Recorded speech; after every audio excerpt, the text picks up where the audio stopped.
Tapos nakita niyo yung book ko, can I borrow your book? Eh, kasi ako hoarder ako eh. Meron ako isang bata na kinik out sa klase. Oh, hello everyone. Meron akong bisita and first time to meet her and I'm so glad to introduce her to everyone. Mrs. Villasan, Rizali. Anong tawag sa'yo sa school? Mrs. Villasan. Way back in Morupara, it's Faya Rizali. Paano ka nag-apply? Kasi you came here, resident na. Yeah. You're so lucky. You didn't want to teach anymore at that time. Yeah, I don't want to teach. 2007. 7. Anong year ka nag-apply and why? Way back in 2007, I was looking for a job. Gusto ko maging manicurista. Gusto ko maging beautician. Bakit? Teacher ka sa atin. Wala lang. I mean, You just want to change career? Yeah, gusto ko lang na maiba naman. How long did you teach in the Philippines for? 2 years sa Alma Computer College and then 8 years sa La Consolacion College. Oh, hindi pa nga 20 yun. Tapos 10 pa lang. Tapos Well, nagsawa ka na. 13 years ako nagpa-practice ng course ko sa chemical engineer. Oh, you are not really a teacher Yeah. by profession. Mm-hmm. So it wasn't really your passion in the beginning. When you do have a reflection, I am working as a chemical engineer, and I'm mentoring younger graduates. That's similar to teaching, but that is of a different side because they are adult at talagang iba. But still, it boils down to teaching as well because you teach them how to mga processes sa planta, whatever that is you are doing. So, ganun na nangyari. What made you decide to apply here as a teacher? Wala akong makitang trabaho. Talaga? I mean, Wala hirap makakuha ng teaching job. Tapos hindi ko, I mean, syempre, I'm looking for something na pay-wise, okay siya. Okay. So, wala akong makita na gano'n na maganda yung income. Exactly. So, ang ginawa ko, sabi ko, sige nga, assess ako sa NZQA. So, alam mo na at that time how to become a teacher in New Zealand? No. Paano mo nalaman? Nung nagpa-assess ako sa NZQA, so sinabit ko yung lahat ng credentials ko. Tinawagan ako nung the one who is handling my paper, sabi niya gano'n. Kasi meron daw ako nakalimutang itik. Eh, hindi ko talaga tinik kasi hindi ko alam kung ano ititik ko. Sabi niya, why are you wanting to have to be assessed? Is it for a job or is it for study? If it is, I told him, if it is for a job, can I apply for teaching? No, you cannot. Sinabihan na niya ako. So you should study. So we will just take this for study. And the study will just be for it's 1 year, but it will just be a short 10 months. Although I was assessed in level 7, so sabi niya, I wanted to teach daw, kailangan, ang ititik doon is for study. So sabi ko, sige lang. So itinik niya. Nag-apply ako. Hindi ka pa nag-register? Hindi pa. I cannot register. Kailangan ko munang mag-aral. Matapos ko yung 10-month study. But it was the NZQA who said that? Yeah. To study in order for me to teach. Sila nagsabi. Okay. So, sinunod mo? Yeah, sinunod ko. So, when I asked other teachers, Filipino teachers who are here, and who is in the same situation as me, na hindi naman teacher graduate. So, nag-aral din sila. Okay. So, unlike in the Philippines, meron ka lang units ng masters and all, you could already teach. Kasi nagturo ka sa college? Yeah, sa college talaga tinuruan. Oo. Wala kang license as a teacher? Wala. That's why. But you have education background? Ano lang? Units lang. Units. Yeah. Yep. Units. Right. Units lang and... Anong year ka nag-aral dito? 2008. So 2007 dumating ka. Yeah. 2008. February, start na ako. So, at first, sabi ko, sige lang, ang school fees doon, medyo mura pa. 5,000 na yung buong course. So sabi ko, patay si Batman ito. Kailangan ma-erase yung 5,000 bago magpasok ka ng February. So wala lang, hanap-hanap lang ako. Then I saw the Teach NZ scholarship, which is offering 10 grand if you take up math, chemistry, at saka yata Tereo na yun at the time. Eligible ka kasi New Zealand resident ka na. Oo. So, sabi ko, sige lang, suntok sa buwan. Kung matatanggap, kasi kadarating ko lang. Kadarating lang ko lang ng August. Tapos, Eto, November, December, ako nag-a-apply. Para lang may pan-tuition ako ng February. So yun, full-time study. Pero you still have some time to work.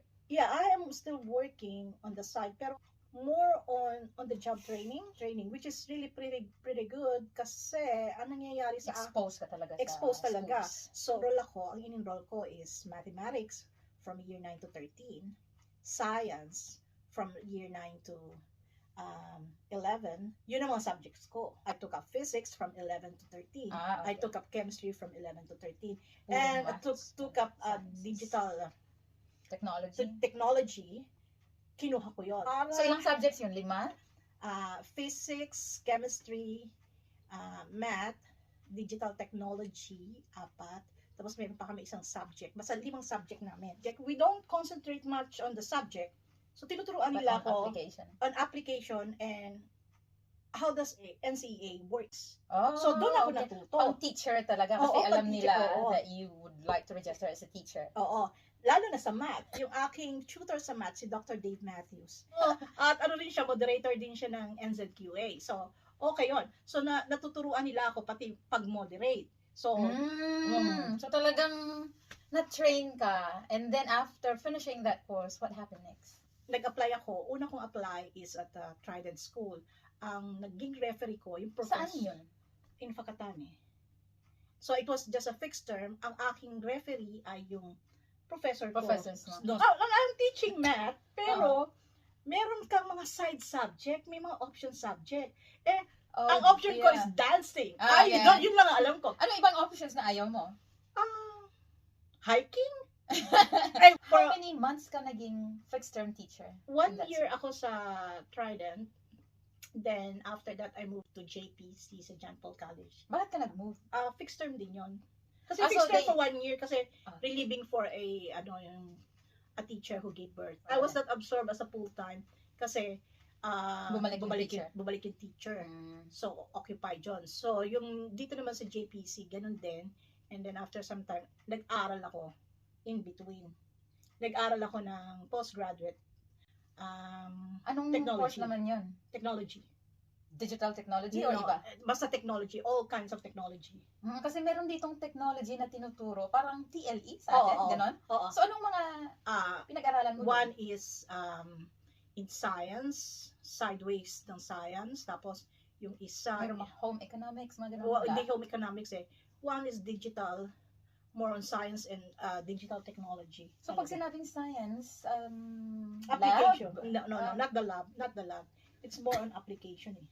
Yun yung inaral ko sa Waikato na postgrad ko. While I was teaching, doon sa second school ko, nag-aaral ako. Palibasa ka, katabi. Ang school.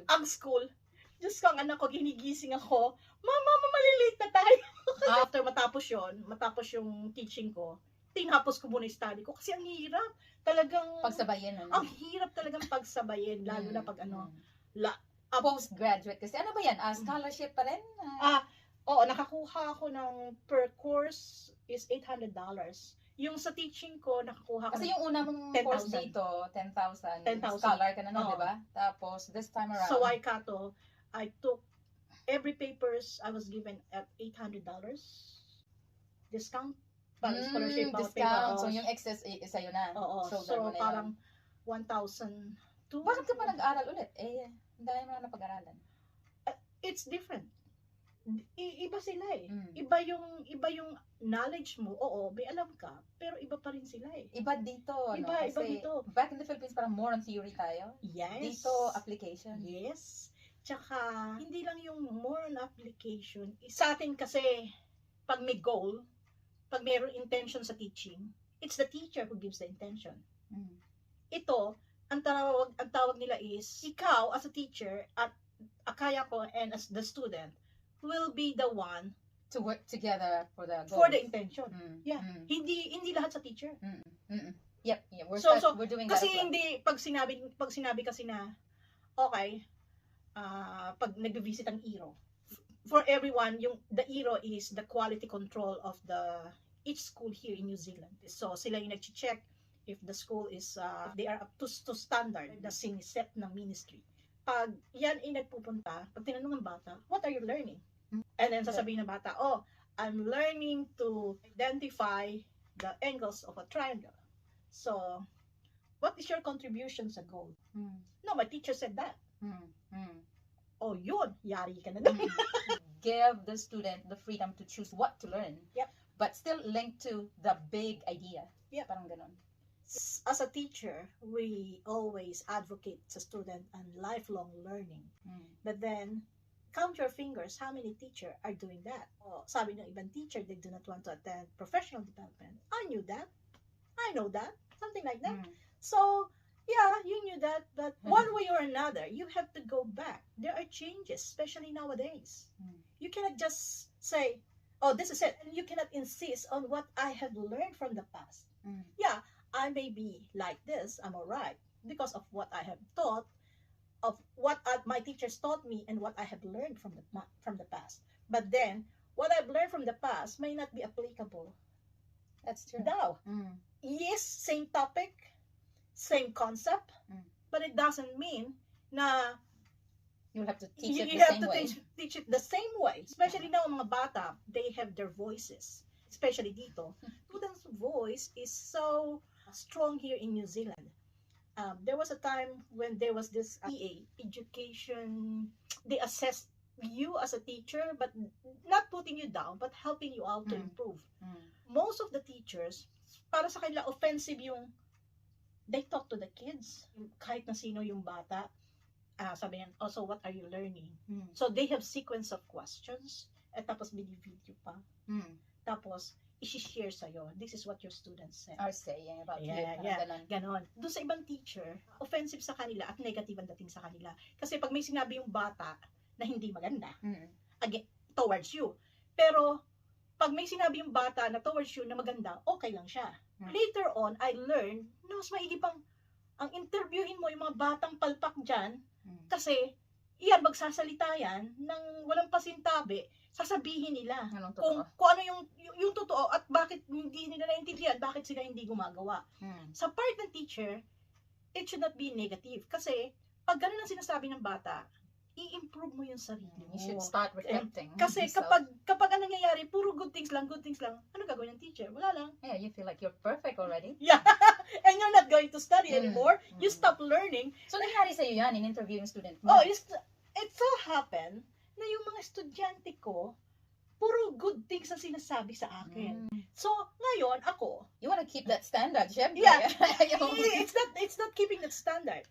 I encourage them to say, look, through reflection, talagang kailangan mong tanggapin ang buong buo. I said, if you're always going to say that, yeah, Mrs. this, Mrs. that, she's good, and blah, blah, blah, how am I going to improve myself? Katulad nung nagka-pandemic, I started using Screencastify, gumagawa ako ng video lessons, but the video lessons, I don't appear in my video lessons. Yung voice ko lang.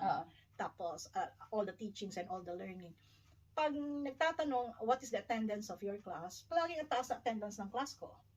So, nagtatanong sila kung bakit. Kasi, as usual, ang teacher na lifelong learner, during the 2020 pandemic, na bored. Nag-aral na naman ako. Nag-aral ako online. What did you study? Digital leadership. Mind Lab? Yeah. Tinapos ka nun? Tinapos ko What siya. year? 2020. All online. Online din ako. And then I finished August. Baka ibang intake ka. Basta sometime, we started 2020 January, tapos nag-pandemic March. Yeah. So, lockdown, nasa bahay. Yun, So, naka-focus kami. Doon ka palang nag-start. Doon And then we finish in August. So, ang gusto ko lang is idea on how to teach, like using the Edpuzzle, whatever that is. So many apps. I am using those ones because they are really good. They're really good. So, if I did not enroll in there, how could I upgrade my teaching? Plus, they have already implemented the digital technology curriculum. Yeah. 2020. Yeah. Pero, ilang years ka na dito? Na nagtuturo? Oo. Over a decade now. Anong pinaka-first struggle mo talaga nung nag-teach ka? Although, di ba, may idea ka na. Behavior. Behavior ng What was the worst behavior that you've handled? Worst behavior. Nagkakatalo ng bata. Talo ng talo. Anong year level? Year 11. Noong una, hindi ko alam. Yung pala ADHD. Anak ng librarian, anak ng tayo-take. Wala kang idea about those? Wala akong idea. Yung pala, nakalimutan uminom ng meds. Oo, tama. Tapos, yung Sabi niya, problema ko, yung aking year 9. Sabi niya, yell at them. Oh my God, yell at them. Sabi ng deputy principal. Anong kaso lang? Siya kasi isang sigaw lang. Lahat ng buong class, yung buong school, tahimik yan. Pag may assembly. Naku, Diyos ko, Lord. Paano? Hindi ako marunong sumigaw. Even before in the Philippines. Oo. How did you manage it? Yung batang tumatalon-talon. Yun. Year 11 na yun. Anong Year 11, edad na? 16? Well, I need to get in touch with mom. So when I found out the mom is the librarian, so, I have no freaking idea na yung mom niya librarian. Oh my God, I said, he forgot to take his meds. Yun. Nagtatalon siya sa classroom. Anong sabi ng mga classmates? He stuck the chairs and go there at the top and then jump. Oh my goodness. Lalaki. He's a big boy, yeah. Well, dear. Tutuwa naman yung mga kaklase kasi hindi makapagturo. Oh my, ang mga estudyante mo nun, mixed Maui and Kiwi. Yeah. Kasi dito, like in Auckland, it's multicultural. Yeah, may Pacifican. Mostly Pacifican. Ngayon, sa school ko, ganon. Marami na. Oo, kasi okay. Kasi it's a big school. It's 1,500. So, sa Trident simula, tapos you moved to another school. JPC. And then, the third, Murupara? No, I went to Murupara, pero at Rangitahi College. That's where I was able to teach science. From Aotearoa, I was there for 2 years and then moved to Murupara Area School as head of the department for 7.5 years. Yep. Ganun ang then, from Murupara, ngayon nasa Western Heights ako. Saan yan? Sa Rotorua lang. It's a bigger school. But then, I've got no position this time. It's a big school. It's 1,500. High school lang. From 13. It's big. Walang problema dyan? Anong mga normal problem mo pag big school? Say 80% of them are dyslexic. Wala bang strategy dyan para? Meron. If the strategy is if they are playing up, acting up, send them out to pull down. Who's looking after them then when they're out? It's just out. Okay. So the teachers should still keep an eye on them. You could still see them. Just sort of like a breathing space. Akala ko dyslexic, But there are different forms of dyslexic. I have one senior student. She's pretty nice, but ang problema niya kasi statistics yung subject namin, so it's more on writing. So she already told me, Miss, if you see my grammar and I'm missing the R, kasi nga dyslexic siya. So ang nawawala sa kanya yung letter R. So she's got a different form of dyslexia. So iba yon. So there are different forms of dyslexia. But mostly in writing. Yeah. Dito, na-address. Kasi may funding. May funding, pero ministry. Still, it's not 100%. Struggle pa rin ng teachers, ano? So yun yung mga cases mo. May ADHD, may dyslexic. What about in terms of bullying? From kids to kids or students to teachers? Does that exist in your school? Yeah, it does. So, pag sabihin mong bullying, common yan especially. Or being racist, especially to teachers? Yeah. Not only once. In Murupara, I was told to go home to my country. When I'm having trouble dealing with a kid, with one of my students, I went to the office to call the parents. Kasi yung bata, palaging wala sa school. So, nasa office ako. So, nag-dial yung secretary. So, then, gave me the phone. Hi, then, greetings and all. And then, I was talking to the dad and talking about the kid. Pero yung phone is naka-speaker phone ng secretary. So, naririnig din niya. Ang sabi ng ama, you don't belong here. Parent mismo nagkakating sa'yo. You better go home to your country. Sabi ko, so, hindi lang pala yung student. Alam mo? Nag-second emotion yung parent. Yun yung kausap ko. Tapos, alam mo ginawa? Sumagot yung secretary. You better stop that. I'm here and I could hear you. Napahiya siya. Because he thought he was just talking to you. Yes. He never thought that I was at the office. Maraming cases na ganun. As a teacher, pag tatawag ka, it will be better that somebody's there. Tama. That they could hear you. So, para alam, sino ba nagsisinungaling? If I say it on my own, so at least yun, siya talagang niratratan niya. Siya yung sumagot. Tumahimik, kinabukasan. Nandun yung bata kasama ang tatay nag-apologize. Fair enough. How did you so register after you finished? Before nag-NZQA ka? NZQA, then I studied, and then come November, I already... Kasi nag-start ka ng fixed term mo, your first year of experience. Oh, yeah, 2009. Registered ka na. Oo. Madali lang ba ang process nun? Madali lang. During the time, Kasi hindi ka rin licensed sa atin. Oh. So, wala kang PRC. They didn't look for that one. That's what I've heard too, na hindi na kailangan PRC before. No, I even have my PRC for my chemical engineering. But I don't need it. But I submitted all of them. Ang naging problema ko sa NZQA is translation. Walang English. Oo, kasi Tagalog ang diploma namin nung high school. So, anong year yun?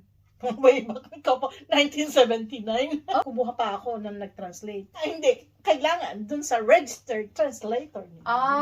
Registered translator ng NZQA. Yes. Dun lang ako nagtagal. Dun sa translation lang as a requirement.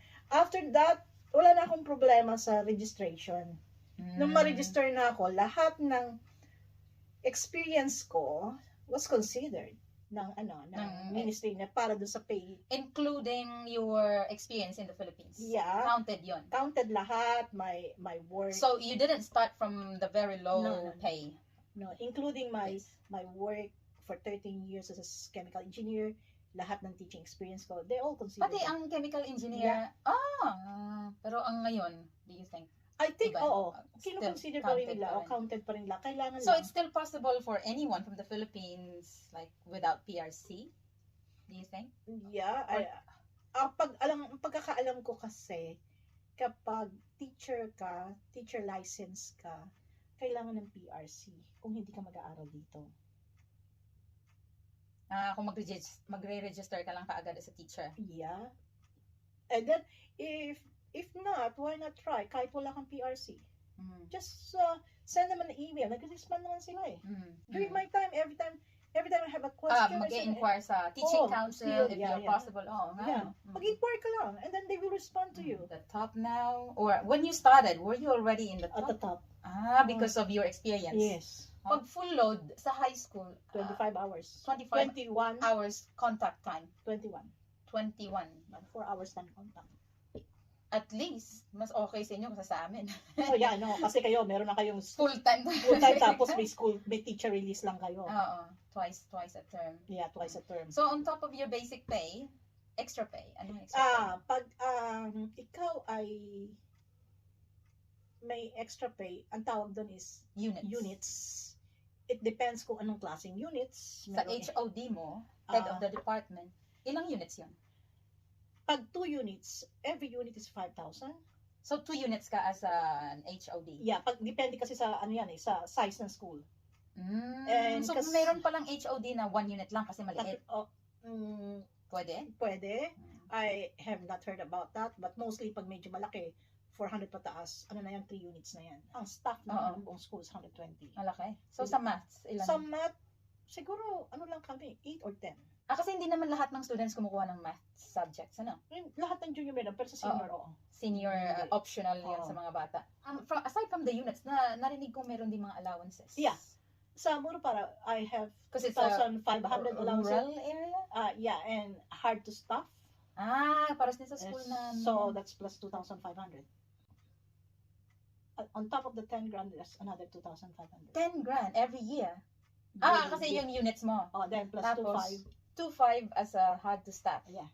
And that's 45 minutes away from my place. So, we have a van that picks us up. Libre. Pero kailangan mong gumising ng maaga. Not really. What time do you get up? I get up at 5:30 or 6. Ganun, 7 na ako. 7 nag-alarm yung phone ko, and then I would get up at 7:30. No, not even kahit dito sa school ko ngayon, halos kapitbahay ko lang. Anong oras ka pumapasok? I am at school ng 7:15.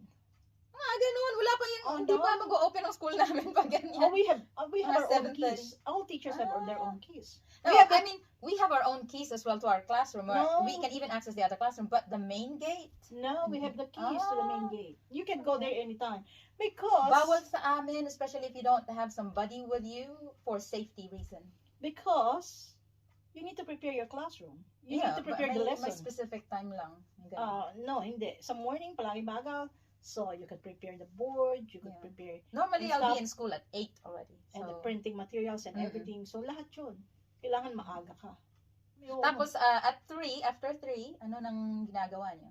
usually pag Monday, MWF kasi, morning hui. Hui means With the meeting. staff. The whole only. staff, yeah. Every morning yon. Monday, Wednesday, Friday. But 3 Morning. times a day. 3 Times times a week. Oh, Kaya- from 8:25 to 8:40. Kaya pala you have to come early to prepare your lessons. Yeah. Kasi sa amin, wala kaming meeting. Aside from the leaders, probably, every Tuesday, yung mga team leaders. But our staff meeting is every Monday after school, and then team meeting every Tuesday after school din.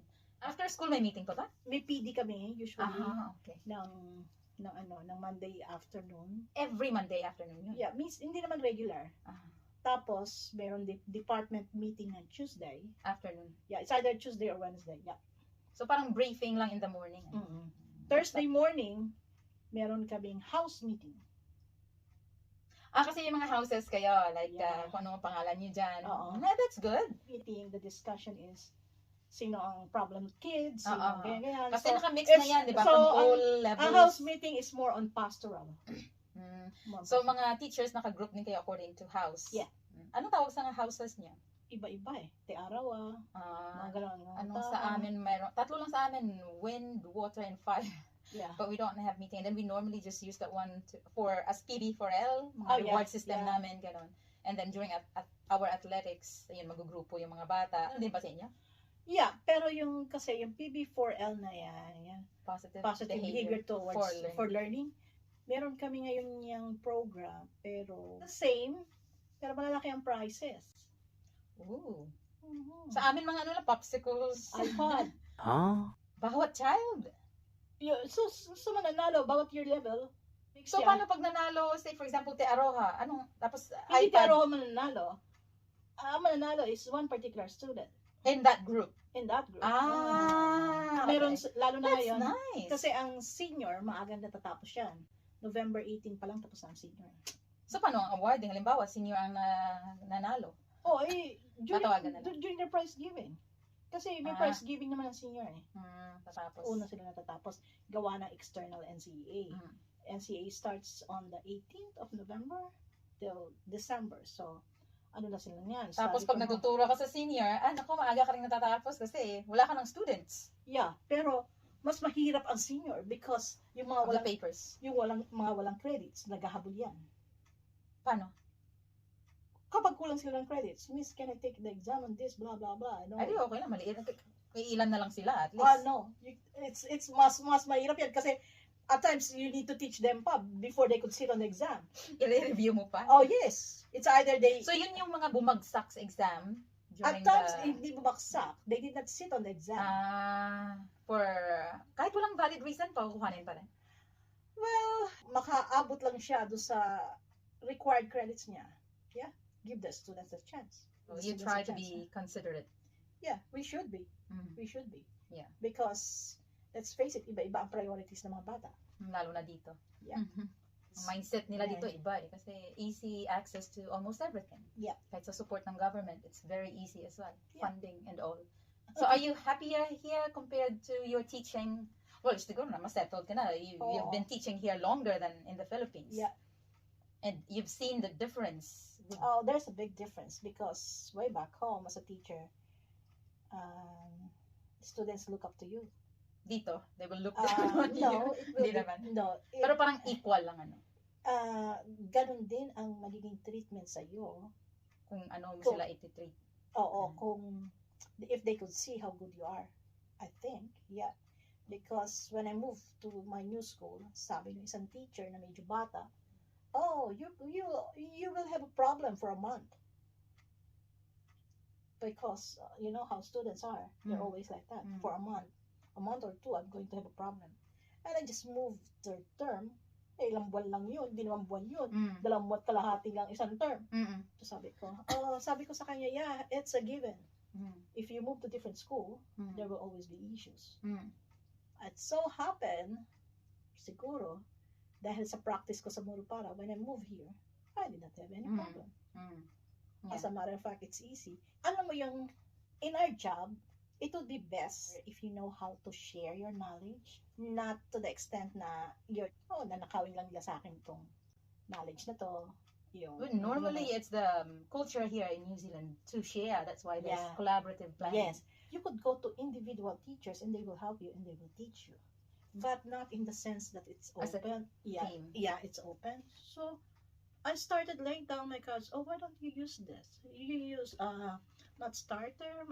So I'm sending them links. Yeah, from Mat Starter. And then next, oh, you're doing the MCAT external. Okay, I'll send you something of all the topics. And then they will come to me. Is that all the topic? Yeah, that's all the topic that you need to teach in algebra that the kids should know. So lahat meron yan. Tapos sabi ko, have you used the IACO? What's the IACO? It's more of online learning. You just have to set it up. Anong gagawin ng bata? So, pag na-set up mo yun, nakikita mo doon kung ano nagawa ng bata, anong score niya. And then you can even print out a certificate. Is that free app or the school has to subscribe? That's free. Free. Yeah. But for high school students, I think. IACO, there is a low level. Pwede yan sa inyo. I have tried the Education Perfect. Oh, mahal yun. Mahal, the trial one is actually okay. I'll teach you the IACO. It's free. It's free. Okay. It's free. Oh, what's the name? IACO. Order ako ng resources. Although may books na standard, I buy books from Australia, which I use as a resources, teacher resource. Although may resources nang ginagamit. Kasi if I find the book as a good resource, parang supplement siya. Yeah, I use it. I really use it. At mas maganda. Tapos sabi ko nga sa kanila, if you want to use my resources, it's just there. Yung sharing of resources is the best. Ano ang ma-advise mo to those who are eyeing to come to New Zealand to teach? If you are a licensed teacher, marami akong kakilala that from the Philippines, licensed teacher, tapos nagpa-assess, nag-license din, and then they move from Philippines papunta dito. As a teacher straight away? Straight away. Teacher ng computer, sa computing, ang computer kasi dito. So, hindi na kailangan mag-aral? Yung mga kilala? Hindi sila nag-aral na. Ganun na nangyari. Pero, it's possible for them to be hired as a specialized teacher straight from the Philippines. Yeah. Kasi merong nag-aalangan nga, English teacher ako, madali bang makapasok, or math teacher ako. Okay, you need to learn about the NCEA if secondary kayo.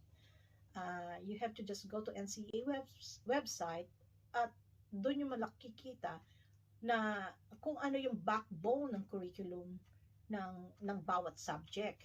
Kasi pag hindi mo siya naiintindihan, it's hard. It's hard talaga. We call it the standard. So, standard number 1, number 2, number 3. Paano ka magmamark ng papers? It is achieved pag na-follow niya yung standard number 3. It is a merit pag meron siyang na-follow niya yung 3, tapos number 4, nakuha niya. Explanatory note ang tawag. Explanatory note number 4. Pag nakuha niya pa explanatory note number 5, then the student gets an excellence. So, ang kailangan talaga is more of understanding of the NCEA and how to mark the papers. And how are you going to teach that? Kasi dito, hindi lahat tinuturo. Hindi katulad sa atin, ang math natin is by the book. Hindi by the book, talagang straight up kung algebra. Dito by portion. So let's say year 10, may geometry, may trigo, may statistics. Meron tatlong strand ng math. Tatlo lang ang strand ng math. Numbers and algebra, the first strand. Measurement and geometry, second. And third strand ay statistics and probability. Yun lang ang strand ng math. Until year 13? Yep. So, ulit lang yun? Yeah. But it's going to higher level. Meron kami. Tatlo lang din yun. Basta, numbers... What about the trigonometry will fall under geometry? Yeah. No? Kasi shapes. So, numbers and algebra, tapos measurement and geometry. Trigonometry is being taught sa you start sa year 9. Sa year 9, pwede na siya umpisahan. Pythagorean theorem, pwede na siya start doon. So, parang spiral pala siya. Oo. Yan na rin ang tinuturo ata ngayon sa Pinas yung K-12, spiral. Pero kasi, lessons. tayo American curriculum tayo. So, sa American curriculum, talagang full on. tinuturo lahat. So, Kung paano ano, yan? kung ano yung nasa standard. How will the kids pass the NCEA or get the credits kung hindi lahat tinuturo? Kasi, yun lang yung basis.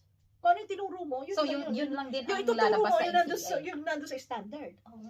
Sinong gumagawa ng exams sa NCEA? There are providers ng assessment. Ngayon, kung depende kung ano assessment ang kinuha mo, or pwedeng ang school, kayo sa staff, magki-create kayo based on the standard. Sinabi mong standardized, hindi standardized moderated ang tawag namin doon. Pre-moderated assessment.